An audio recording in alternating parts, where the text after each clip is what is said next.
Brasileirão, hein? Antes do campeonato começar, Palmeiras, Flamengo e Atlético Mineiro, clubes que investiram pesado em contratações, eram apontados como favoritos. Mas hoje, os candidatos ao título mudaram. Grêmio e Corinthians estão jogando muita bola, chegaram junto e entraram nessa lista. E olha só, hoje esses dois times vão se enfrentar em Porto Alegre, na Arena do Grêmio, para decidir nada menos do que a liderança do Brasileirão.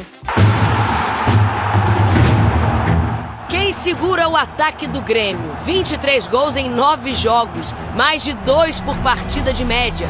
É disparado mais positivo do Brasileirão. Fez 6 gols a mais do que o Corinthians, o segundo time que mais balançou as redes. Quem vence o Corinthians? 7 vitórias, 2 empates e nenhuma derrota. O início é arrasador.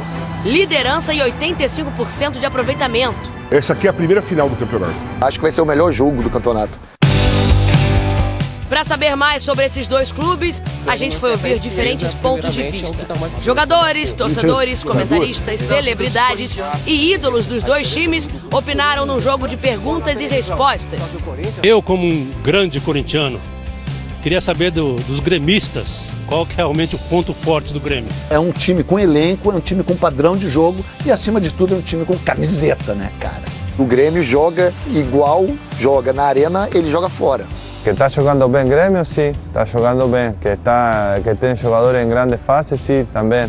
O Renato consegue extrair do jogador do seu grupo o melhor. E assim, às vezes o pessoal fala, o time joga pro treinador? Joga.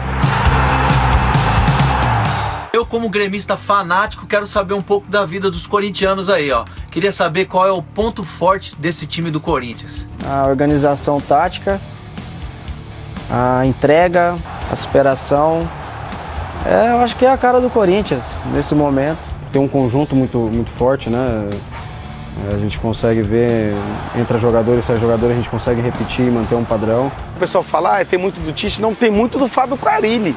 Um cara que se preparou, que veio crescendo, ele não foi logo direto para querer comandar, ele veio ali, ó, sabe, igual comendo um mingau pela beirada e agora ele tá no olho do furacão e tá indo muito bem.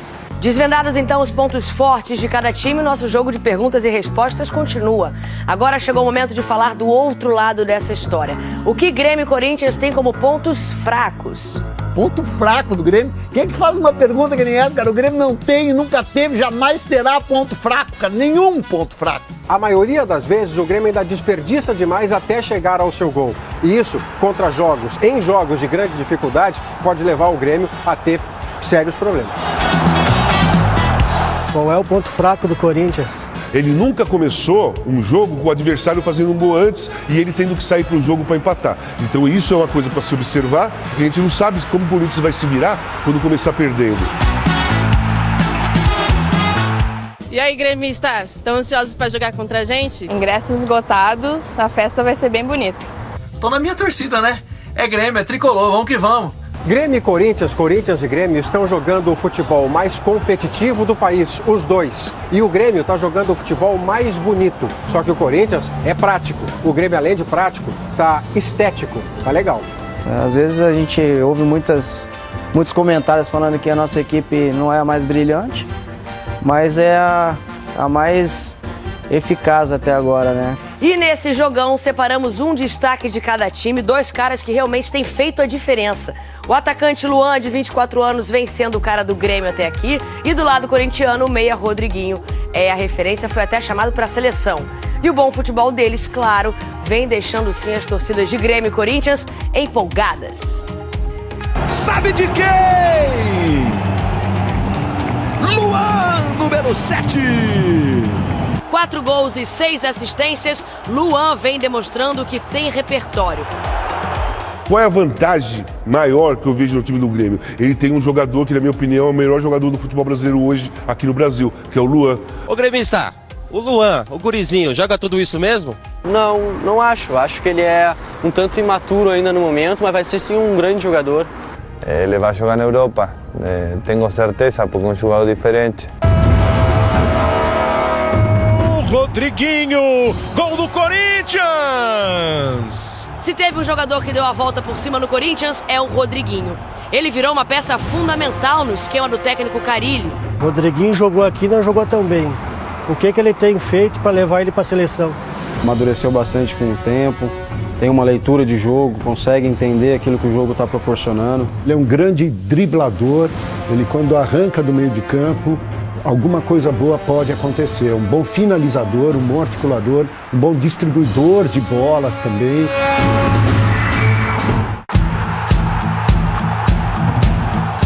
Nesse nosso jogo de perguntas e respostas, uma coisa parece unânime.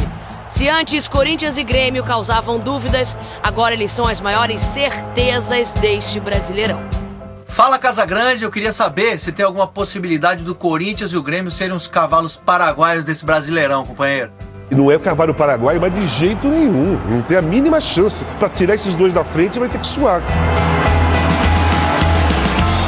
Fala, Serginho, meu irmão. Vem cá, me diz uma coisa. Tu acha que o Corinthians é filho do Grêmio? Porque o Corinthians é de 1910, né? O Grêmio é de 1903. O Grêmio inventou o mosquiteiro antes, que vocês pegaram depois. Depois vocês também pegaram o Tite, pegaram o Mano. Então tu acha que tem aí uma relação de pai e filho entre Grêmio e Corinthians? Ô Peninha, tudo bem? Maior prazer falar com você. Olha, se tem uma relação de pai e filho, tudo bem. Eu acho ótimo. Mesmo porque o filho supera o pai. Não é isso que a gente quer? Como pai, que o nosso filho evolua mais do que a gente? Pode ser então. E a gente tá, como filhos do Grêmio, muito mais evoluídos. Muito obrigado, papai.